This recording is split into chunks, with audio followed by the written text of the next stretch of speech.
હેઠેલી પીલા નીકળ્યા એના ભાષાના આનું થડિયું આ છે આ મોર આ રીંગણા જેવી આ જંગલી રીંગણું કહેવાય આ જંગલી ભાઠું એની ઉપર આની કલમ ચડાવેલી છે મોર પીસની આ હાદુ બી એમ સોંપેલું નથી આ હેઠેલી પીલું એનું નીકળે ને એ જો આ છોડવો હોય હેઠે આને મૂળ બહુ વિકાસ બહુ થાય આનો ઉતારો બહુ આવે એટલો ખોરાક આપો ને એટલો માલ નીકળે આમાં આ જો આમાં રીંગણા જેવા કેળા જેવા નાના નાના પ્રોડક્શન જોવો તમે કેટલો બધો ભૂરખો આવે આ હેઠે થડિયું આનું ભાઠું આ છે આની ઉપર કલમ વાળેલી છે મોરપીસ ની બધા છોડવાનું વાળવી પડતી છે બધા એટલે 35,000 રોપા લીધેલા છે 15 રૂપિયાનો એક છોડો હતો અમે અહીંયા 250 રોપા લાવ્યા હતા બે હાર છે આ એક રેવા દીધી એક કટિંગ કરી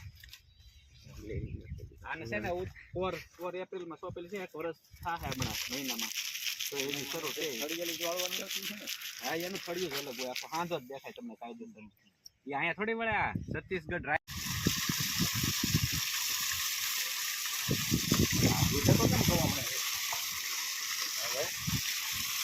ઠીક આ કટિંગ થઈ ગયેલી કાપી નાખી છે હાવ ટૂઠા જ રાખ્યા હતા આ કટિંગ કર્યા વગર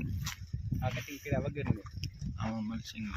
આ મલ્સિંગ બધામાં હતું આ છે એ કલમની છે આનો છોડવો જો હેઠે નીકળ્યો એની ઉપર થડિયું બીજું છે હેઠે આ કલમ વાળીની કટિંગ કરી એકાય હાદાની કટિંગ કાગળમાં જ કરેલું છે ને બધું કાગળમાં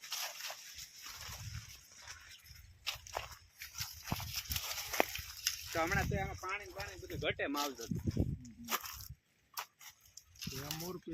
મોર પીસ જ છે જોવા કલમ વાળીનો જેટલો ઉતારો એક હારમાંથી આવે ને એટલે બધામાંથી ઉતરે એટલે એક સારામાંથી નીકળે એટલું આમાં પ્રોડક્શન આવે આ કલમના ફરિયા છે આના જોણી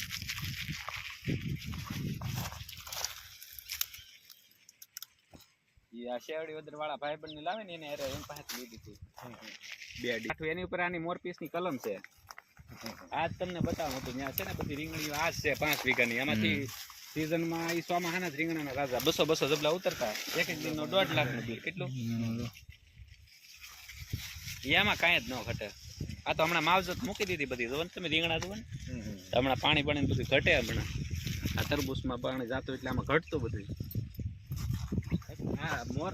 આ રીંગણા જેવી આ જંગલી રીંગણું કહેવાય આ જંગલી ભાઠું એની ઉપર આની કલમ ચડાવેલી છે મોરપીસની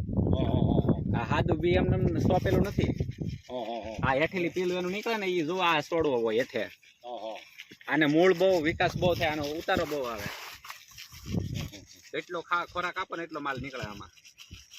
આ જો આમાં રીંગણા જેવા કેળા જેવા નાના નાના પ્રોડક્શન જોવો તમે કેટલો બધો ભૂરખો આવે આ હેઠે થડિયું આનું ભાઠું આ છે આની ઉપર કલમ વાળેલી છે મોરપીસની બધા છોડવાનું વાળવી પડતી છે બધા એટલે 35,000 રોપા લીધેલા છે 15 રૂપિયાનો એક છોડો હતો અમે અહીંયા 250 રોપા લાવ્યા હતા બે હાર છે આ એક રેવા દીધી એક કટિંગ કરી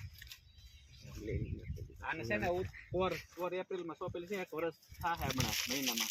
તો એની શરૂ થઈ થડિયેલી વાળવાની છે ને હા એનું થડિયું અલગ હોય આખો હાંધો જ દેખાય તમને કાયદેસર એ અહીંયા થોડી વળ્યા છત્તીસગઢ રાયપુર થી લાવેલા છે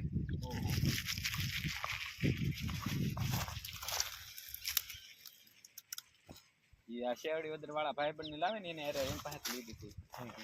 બે એની ઉપર આની મોરપીસની કલમ છે આજ એની અંદર ઓલો શું કહેવાય એનો એટલે નો બને એટલે એ કાગળ તો કરવો જ પડે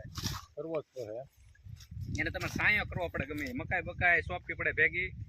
પેલી અગાઉ મહિનો દીગાવ ને પછી એમાં રીંગણી સોંપાય એટલે એને લૂ ન લાગે ને સાયા પડી જાય મગ ને મકાઈ ને એવું સોંપ દેવાય એટલે છે ને કાગળ તપે નહીં ને પછી રીંગણી સોંપાય એમ કરાય રોગ જીવાત ઓછી આવે ફાળો હોય ને કાગળ ઢાકેલો હોય એટલે જીવાત ઈ કઈ જમીન ખુલ્લી ન હોય એટલે ઈંડા ન મૂકે છે એની દવા બહુ બધું ઓછું હોય બધી બનાવેલું છે હા હો ધારમાં જ બધું આ બ્લોકસ છે આખા બ્લોકસ બનાવ્યા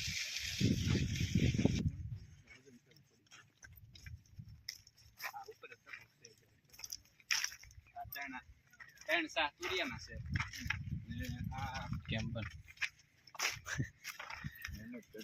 આ કાકડી છે બે પાડાના અને આ બે પાડા ટેટી છે. આ ટેટી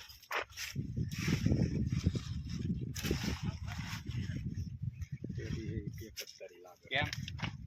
લાગત પડી. જોવો તમે આમાં ગ્રો કવર ઢાકેલું હતું, પછી 35 દિવસનો થયો ને ફ્લાવરિંગ ટાઈમ આવ્યો ને ત્યારે ખોલી નાખ્યું. હા બધું ઢાકેલું હતું આખું. પછી આમાં સીડ બિયારણ ત્યારે આમાં બધે બી સોંપી દીધેલા છે. આરે જો આ મરચી ઉભી, આ રીંગણીના ડાયરેક્ટ બી સોંપેલા છે આમાં. આ પછી હમણાં પાછા બીજો રોપ લાવ્યા ને જે કલમ આનો ટ્રેની અંદર આમાં જો ને સોંપી આ રીંગણી વચ્ચે વચ્ચે ખાલા હતા આમાં બધાને સોંપાઈ ગયા આખા. આમાં જોવા છોડવા છે આમાં તો ડાયરેક્ટ બી હોય ઈ તાતા રહે ને. આ ડાયરેક્ટ બી સોંપેલું છે. આખામ સોંપી દીધા હોત તો આખામ સોંપી દીધા હોત ને તો આ કાંઈ રોપે ન લાવવો પડે. આ તરબૂચ ઉતાર જ કે એટલે તરત તૂટવાડવા ભલે ને 3% ને તૂટતું. ભલે ન ખૂટે ઈ ધીમે ધીમે. હા એમ કાંઈ નહીં કાંઈ થઈ જાય તમે ખરે. હા પાણી આપવાનું ઓલા નાની તો બધે તોડ લો ને હારાય નહીં. આલુ વાલુ બધી પેલા તોડ હારા ને રહે. થોડા ભઈલું એમ કરે છે. આ મોટા થઈ ગયા 5 કિલો. આ ના હાવ કાઠે નહીં રાખતા હો, થોડાક અંદર રાખજો. હવે આવડા મૂકવા દો પછી ભરીએ. કેટલા વેયેલા છે આ? તો બદલે કે દેખાડવા